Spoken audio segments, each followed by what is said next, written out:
나는 정상이 허리를 90도 굽히는 거 처음 봐요. 나는 그 호텔 매니저가 나온 줄 알았어요. 진짜 나는 그 호텔 매니저가 나온 줄 알았어요. 진짜 다카이치 사나이 총리가 이재명 대통령이 묻는 호텔에서 기다렸다가 예정에 없는 영접을 했어요. 그래서 이재명 대통령도 굉장히 놀랐어요.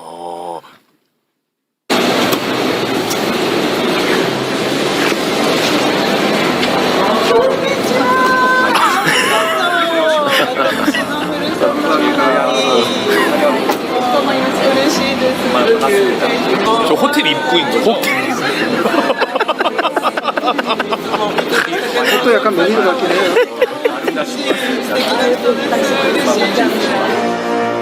또 민주당 옷 입고. 와.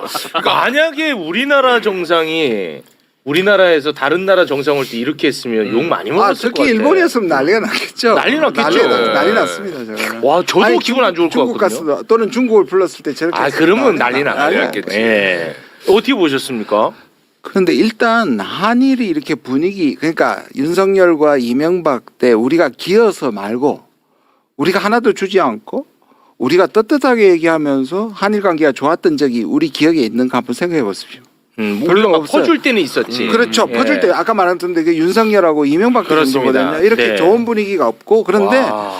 지금 중국 때도 그랬고 일본한테 우리가 준 게 별로 없어요. 근데 지금 오모테나시 아부 외교를 한 거잖아요. 예. 근데 네. 실제로 그러면 혼자 저랬다고 할 텐데 일본의 분위기가 너무 좋아요. 와. 왜냐하면 이재명에 대한 욕과 비판서와 음모론이 판쳤거든요.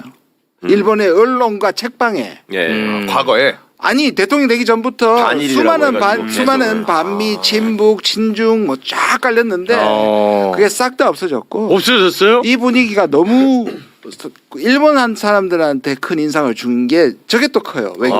일본 국민들의 마음을 사로잡았거든요. 그러니까 저는 보기에는 다카이치는 그냥 진정성은 별로 없어 보여요. 솔직히 말해서 약간 습관인 것 같아.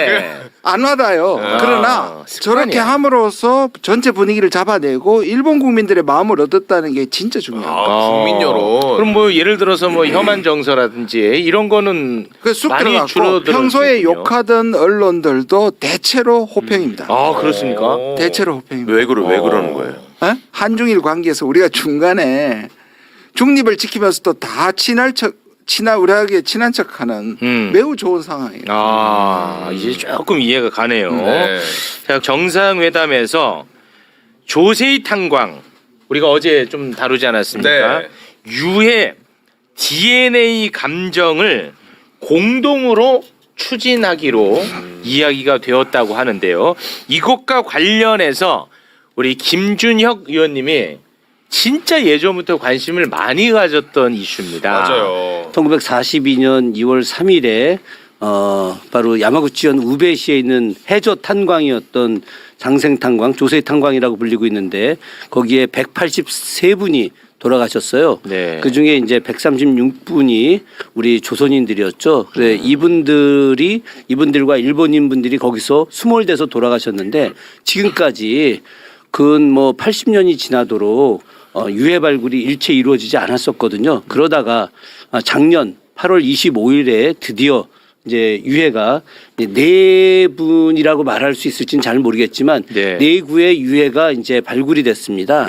그래서 그 부분과 관련해서 이제 DNA 검색을 좀 양국이 같이 해서 이분이 조선인인지 이분이 일본인인지 혹은 조선인이어도 대구 경북 분들이 중심이었는데 이분들이 어떤 분인지 지금 현재 유해 DNA를 갖다 이제 찾아내려면은 그와 관련된 명단은 다 있으니까 그와 관련된 분들의 가족들 일가 친척들을 다 DNA 이제 분석을 해서 이 유골이 DNA가 어떤 분과 일치하는지 이걸 이제 밝혀내는 일을 해야 되거든요. 이 일을 이제 공동으로 하겠다. 여기에 더 나가서 그 안에 굉장히 많은 분들이 지금 이제 유해가 묻혀 있는데 바다 밑에 지금 이걸 찾아내야 될 거 아니겠습니까? 지금까지는 정부가 나서지 않았어요. 그러니까 여기에서 우리 대한민국 국민이 희생된 분이 136분인데 그렇죠. 예. 이분들이 강제로 동원된 분들이라 그렇죠. 일본이 이거를 의도적으로 하려고. 덮었던 거예요. 맞습니다. 특히나 여기는 해저 터널이에요. 바다 밑 터널입니다. 일본인들이 바다 밑 터널을 들어가려고 하지 않아요. 그러다 위험하니까. 보니까 이 위험한 일은 누구에게 시킬 생각을 했느냐? 조선인들에게 시키려고 한 그래서 거죠. 강제로 그래서 동원했구나. 강제로 데려다가 여기다 시킨 거죠. 그 유명한 2015년에 세계유산 등재된 군함도, 군함도. 그것도 해저 터널 아닙니까? 사도광산. 그것도 사도광산도 해저 터널과 또 이게 같이 결합돼 있거든요. 네. 그러니까 그 위험한 해저 터널들은 다 조선인들을 데려다가 하려고 했고 이때 이제 그 위에 갱도가 무너지면서 물이 그대로 들어왔고 그걸 갖다가 차단하기 위해서 아예 갱도를 입구를 막아서 수영 쳐서 들어오지도 못하게 만들어 버린 거예요. 그러니까 그와 관련돼서 우리가 계속해서 진상 규명도 하고 유해 발굴도 하고 보상도 하라고 했는데 지금까지 일본 정부가 철저하게 막았어요.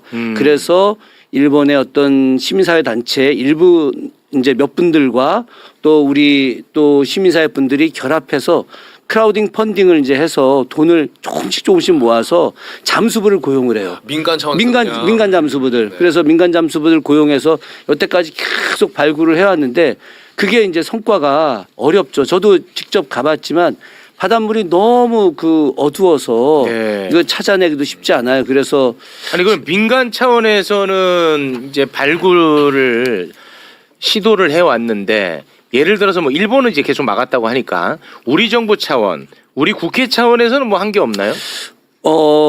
국내임 사람들이 네. 이것에 대해서 이렇게 크게 생각하지 않았던 거죠. 국민의힘이 그 동의하지? 그렇죠. 왜요? 뭐 자민당이에요? 아니 그러니까 이 모르셨어요? 부분과 이게 그러니까 이게 나오게 되면 일본 정부가 사과를 하라는 거 아닙니까 우리가 지금. 네. 근데 당시 2025년 1월만 하더라도 완전히 국민의힘은 거의 뭐 친일 정당이나 마찬가지 아닙니까?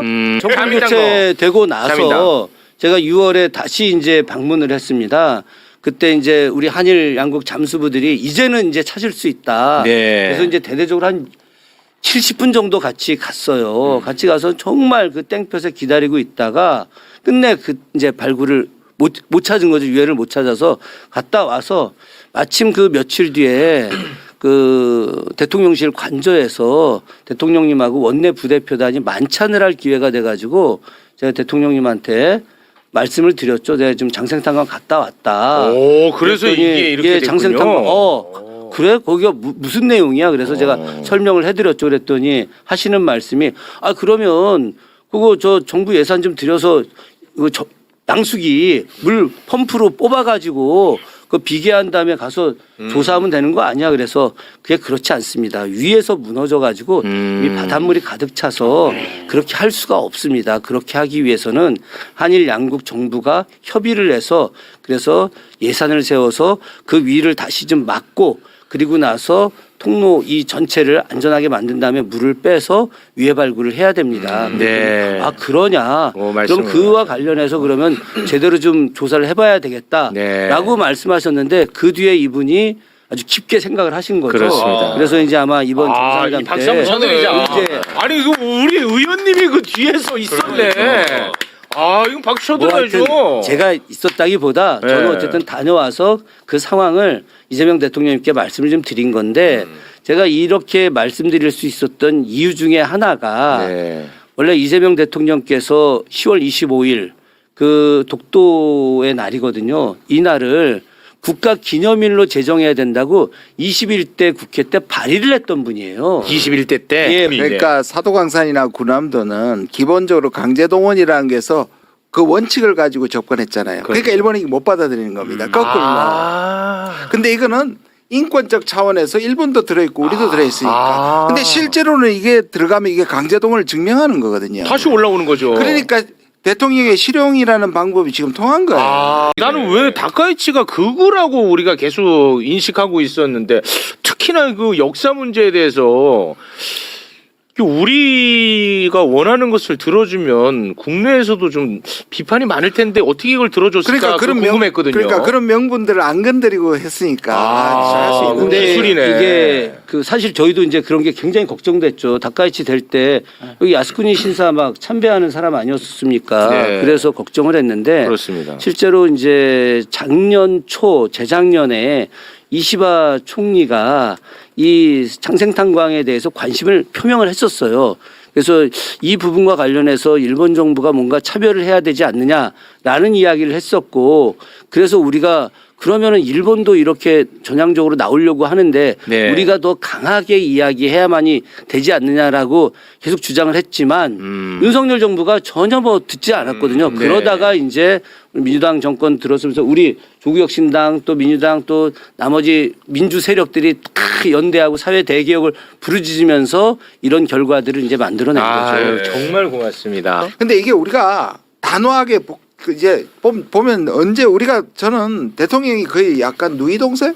실제로 한국이 일본보다 약간 형 같은 옛날처럼 약간 그런 분위기잖아요. 네네네. 그런데 저쪽에서 하면 우리가 화를 내는 거는 매우 의분이지만 때로는 이제 제가 늘 말씀드린 일본은 이제 국제적으로 외교적으로 고립되어 있고 네. 경제적 경쟁력이나 산업적 경쟁력에서 우리보다 훨씬 아래니까 그 부분에 대해서 우리가 단호하게 하되 단호하게. 막 너무 우리가 화를 내고 뭐 그 일본이 다시 재침략하고 이렇게까지 걱정할 필요는 없는데 단호하게 그럼 훈계하겠습니다. 훈계하는 게 좋은 말입니다. 훈계하면 됩니다. 훈계로 가.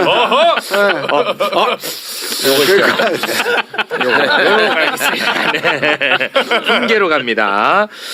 그 이후 공동 언론 발표가 있었거든요. 양국은 또한 지역 글로벌 현안에 대해 폭넓게 의견을 교환하고 급변하는 국제 정세 속에서 영내 평화와 안정을 위한 한일, 한미일 협력의 중요성에 대해서도 인식을 함께하였습니다. 저는 동북아 지역의 한중일 3국이 최대한 공통점을 찾아 함께 소통하며 협력해 나갈 필요가 있다는 점도 강조하였습니다. 양국은 한반도의 완전한 비핵화와 항구적 평화 구축에 대한 의지를 재확인하고 대북 정책에 있어 긴밀한 공조를 이어나가기로 하였습니다. 야, 근데 저는 이걸 보면서 이게 중일 갈등이 지금 굉장히 심각하잖아요. 그런데 한중일 사이좋게 지내야지. 공동의 관심사 찾아야지. 이게 좀 기분 나쁘지 않을까?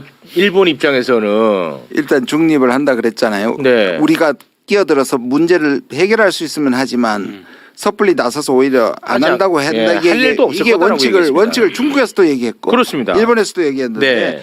일본은 분명히 한미일을 원했을 거예요. 한미일만 앞에서 한미일 얘기했잖아요. 네. 거기서 끝났으면 일본은 좋을 텐데 네. 그래야 자기 편이니까. 그렇죠. 바로 이어서 한중일을 해버린단 말이에요. 해버리더라고. 이게 기분 나쁠 것 같아. 그런데 그 두 개가 그러니까 이런 거예요. 이재명 정부가 보기에는 일본이 이 남북 관계에서는 계속 지금도 보면 일본은 북한 비핵화라 그러고 네. 우리는 한반도 비핵화라고 얘기합니다. 아. 일본은 북한의 완전한 비핵화라는 말을 쓰고 싶어하고 근데 의도적으로 한반도 비핵화라고 얘기하거든요. 네.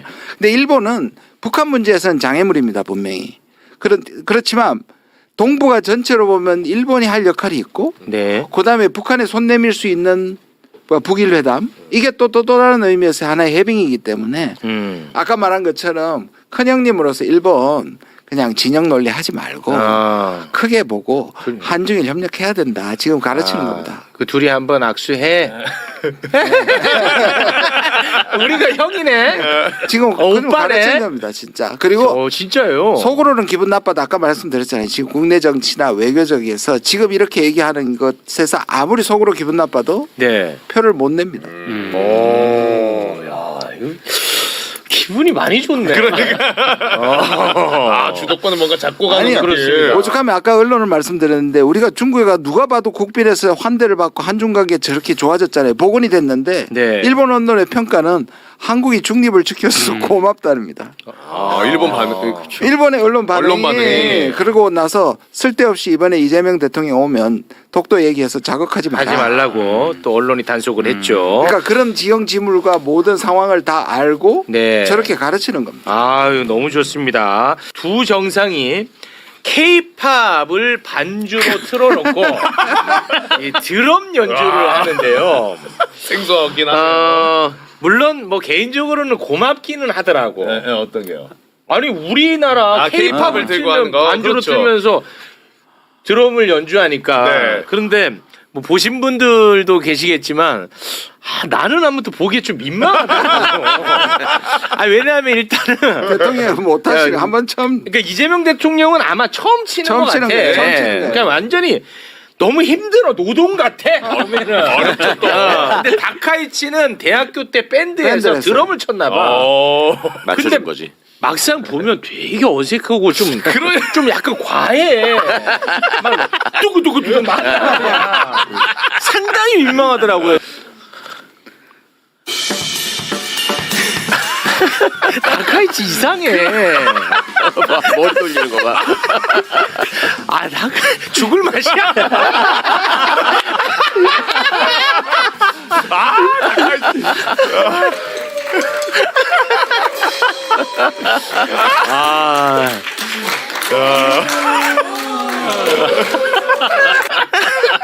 스고이래요 스고이. 전 그 생각 나던데. 정상외교 때 원래 저런 장면을 연출하는 게 그 정상의 이미지 내지는 그 취향과 관련이 있잖아요, 항상. 그래서 상호간에 이제 저런 이벤트를 기획을 해서 하는데 저건 이제 다카이치를 위해서 말하자면 만든 이벤트잖아요. 근데 우리 K-팝은 또 배경으로 깔리니까. 그러니까 물론 외교 현장이니까 그런 건데 다카이치 우리가 보면 좀 민망했잖아. 지금 민망하더라니까요. 근데 예전에 윤석열이가 나가서 외교한다고 돌아다닐 때 보세요. 매일 술 처먹는 장면만 나와요. 네, 그건 맞아요. 그 선호가 그쪽이기 때문에 그 나라에서 그런 장면을 실제로 그래요. 그렇게 만들어진 그렇게 거예요? 만들어서 이제 내보내게 하는 건데 그걸 볼 때 상대 국민들 우리가 지금 다카이치를 보면서 민망해 하듯이 네. 어떻게 생각했을까 한번 생각해 보시라고. 저기 한국의 대통령이라는 게 왔는데 뭘 술만 먹는 거야. 얼마 다행입니까? 그래 정권 바꿔서. 잠깐 좀 소개 좀 해주시죠. 선물. 양국 정상이 일단 서로 드럼 스틱을 선물로 주고 받았고요. 네. 이건 아마 다가이치를 상당히 좀 배려를 하는 선물인 것 같고 이재명 대통령은 홍삼, 청국장 분말, 환 이런 걸 선물했다라고 하는데 네. 다가이치 총리의 컨디션 관리라든가 건강 증진 뭐 이런 거를 기원하는 의미라고 하고요. 저 드럼 세트를 선물했어. 맞습니다. 드럼 세트 저거 왼쪽 거. 예. 네. 그리고 뭐 카시오 시계를 또 다카이치 총리가 이재명 대통령에게 선물을 했는데 요게 아마 등산을 좋아하는 이재명 대통령 요런 거를 좀 고려해가지고 그게 등산용이에요? 아니, 태양광 충전이 태양광 된다는 충전이 거예요. 되거든요. 태양광 충전이. 예. 그런 거를 뭐 하여튼 여러 가지로 좀 의미 있는 그런 것들을 네. 많이 배려한 것 같습니다. 근데 제가 청와대 계셨던 분이 여기 한 분 계셔서 이 정상들끼리 주고받는 선물들 있잖아요. 이거는 정상이 활용해도 돼요? 사용해도 돼요? 아니죠. 안 됩니다. 안 돼요? 가격이 있는데요. 100불인가 200불 이상은 국고기소이고 그 밑에 있는 가질 수 있습니다. 아니 그럼 식품은 어떻게 되는 거예요? 식품 먹어도 돼요. 먹어도 그건 먹어도 식품은 돼요. 먹어도 되고요. 그러니까 저렇게 이제 언론에 공개하고 공식적으로 주고받는 선물은 네. 그거는 대부분 고가라서 네. 그건 이제 국고로 귀속되는 거죠.